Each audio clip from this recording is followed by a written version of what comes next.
Everyone has a story they've never said out loud. These are the ones they finally told me. This one came from a man in a small town, half a world from here.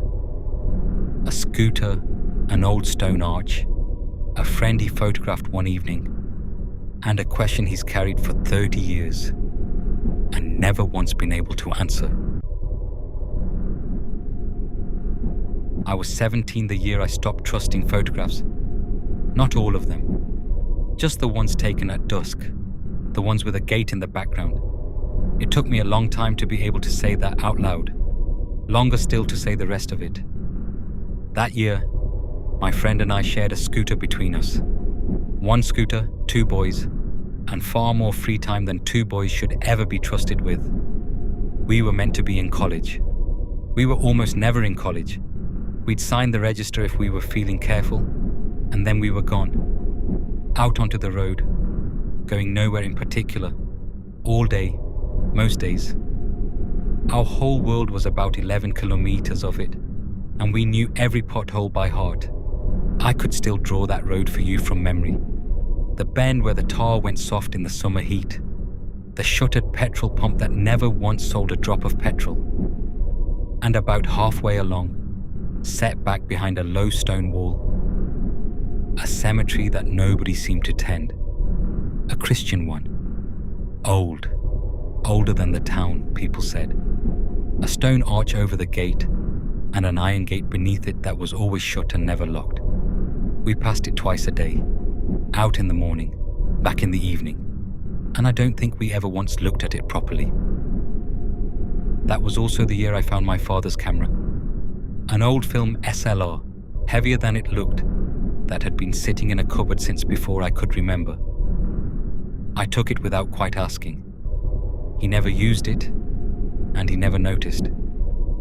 If you've only ever known the camera that lives inside a phone, you need to understand how it worked. No screen, no preview, 36 frames to a roll, and no way on this earth to see a single one of them until the roll was finished and sent away to be developed. You shot blind. You pressed the button. The shutter made that soft final sound, and you simply had to trust that the moment had been kept somewhere in the dark, on the film, waiting. You wouldn't know for a week, sometimes 2. I loved that about it. There was a kind of faith to it.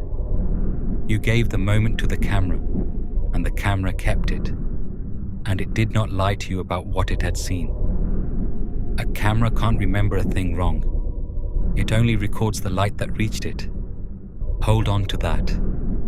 It matters more than anything else I'm going to tell you. We used to make small jokes about that cemetery, the way boys do about a thing that frightens them a little more than they'll admit.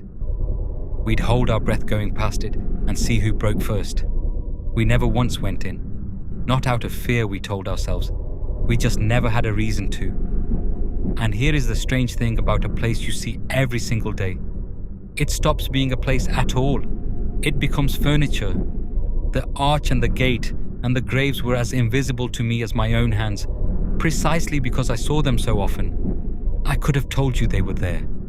I could not have told you one true detail about them. I had looked at that cemetery 1,000 times and never once seen it, until one evening I did. It was late, 6, maybe 7. That hour when the light goes amber and thin and starts giving up on the day. I had half a roll left and I'd shot nothing all afternoon worth keeping, and I hated to waste film. So when we came up on the cemetery, I told my friend to stop. We pulled up right in front of the arch. The gate was behind, half open. I remember that. The gate being open. Though neither of us touched it, one of us leaned back against the scooter to be in the shot, there under the arch with the graves behind, and the other one lifted the camera. I have to be careful here, because everything turns on it. I remember lifting the camera. I remember the viewfinder, the arch and the scooter framed inside it, the whole world made small and rectangular through the glass. I remember saying, "Stop grinning." I remember pressing the shutter. 3 times. 4. I remember the weight of it in my hands and the give of the button under my finger. And then it was done, and the light was nearly gone. And one of us said, "It's getting cold. Let's go." So we went. Nothing happened. I need to be very clear about that, because of everything that comes after. Nothing happened that evening. No cold spot, no sound, no feeling of being watched. Just 2 boys and a scooter. And the last of a perfectly ordinary day. We finished the roll over the next few days on nothing at all. A dog asleep in the sun, my friend's hand making a rude gesture at the lens, the view from a rooftop we weren't allowed on, the ordinary rubbish you shoot when you're using up the last few frames so you can finally see the rest. And then I sent it away. Dropped the little canister into a paper envelope at the photo shop in the market. Paid, and more or less forgot about it. The way you forget anything you've handed over to be kept. I did not think about the cemetery once. Why would I? Nothing had happened. It was nearly 2 weeks before the prints came back. The envelope was thicker than I expected and warm from sitting in the sun on the shop counter. I couldn't wait to get home. I sat down on the concrete steps outside the shop and opened it right there. Most of them were exactly what you'd expect from a boy still learning which way to point a camera. Blurred, crooked, a thumb across one corner, a sky burned white, the dog, the rude gesture, the rooftop. I went through them slowly, enjoying even the bad ones, because everyone was a small surprise, a thing I'd given away 2 weeks ago and was only now getting back. And then, near the bottom of the stack, I reached the cemetery. There were 4 of them, one after another, and the first thing I felt before anything else was how good they were, the best on the whole roll. I'd finally held the camera steady. The arch was sharp, every stone, every patch of lichen, the iron gate half open, exactly as it had been, the scooter beneath it, so clear I could read the dent in the fender and the tape holding the seat together, the graves behind, the wall, the last of the amber light lying across the grass. Everything I'd looked at through that little glass rectangle was there, held perfectly, kept. Everything except my friend. He wasn't in it, not the first one, not the second, or the third, or the fourth. Not blurred, not faint, not half turned from the lens. Simply not there. Where he had leaned against the scooter, grinning, refusing to hold still while I told him to stop. There was nothing. The scooter stood on its stand with the empty air beside it, and the empty air was as sharp and as certain as the stone. I sat on those steps for a long time. I turned the prints over, as if the backs might explain the fronts. I held them up to the light. I counted them again. 4. 4 times the arch. 4 times the scooter. 4 times no one there at all.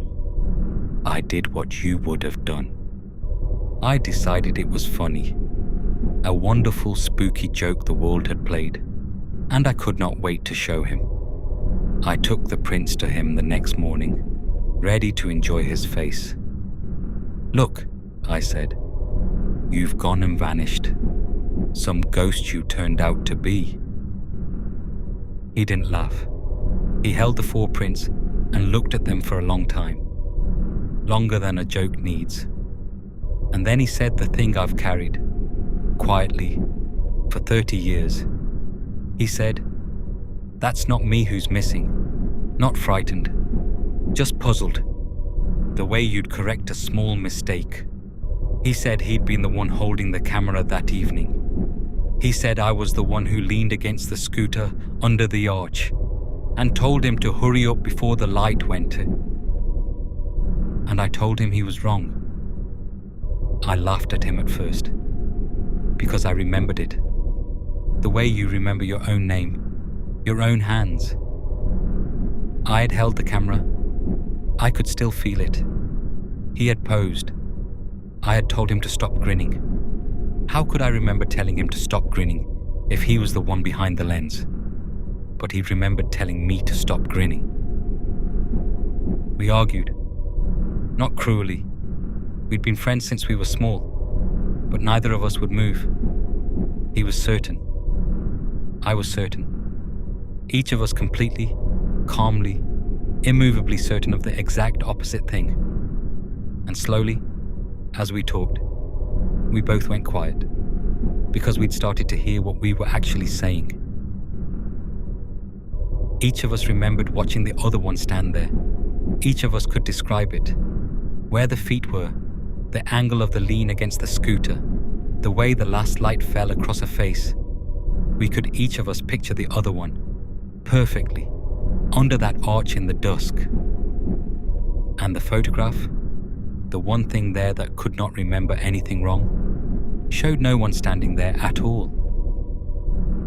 And the thing about film is that you can check. The negatives had come back in the same envelope as the prints, a strip of them in a paper sleeve, behind the photographs, the way they always did. I'd barely glanced at them. Now I slid them out. If you're too young to have held one, the negative is the film itself, the original strip, the thing the light actually touched, inside the camera. The prints are only copies made from it. The negative is the closest thing there is to the truth. If a print had simply come out wrong, the figure would still be there on the strip, hiding in the dark, waiting to be printed again. We held it up to the window, the two of us, and squinted the way you do. The colours all inverted. The sky gone dark and the shadows gone pale. 4 little frames of cemetery in a row. The arch, the gate, the scooter. And beside the scooter, on the film itself, in the place where the light had actually fallen, nothing. Not a shadow. Not a shape. The negative agreed with the print. Whatever we had seen standing there, the film had never seen at all. I've had 30 years to think about that strip of film, and this is where it always brings me. A camera does not get tired.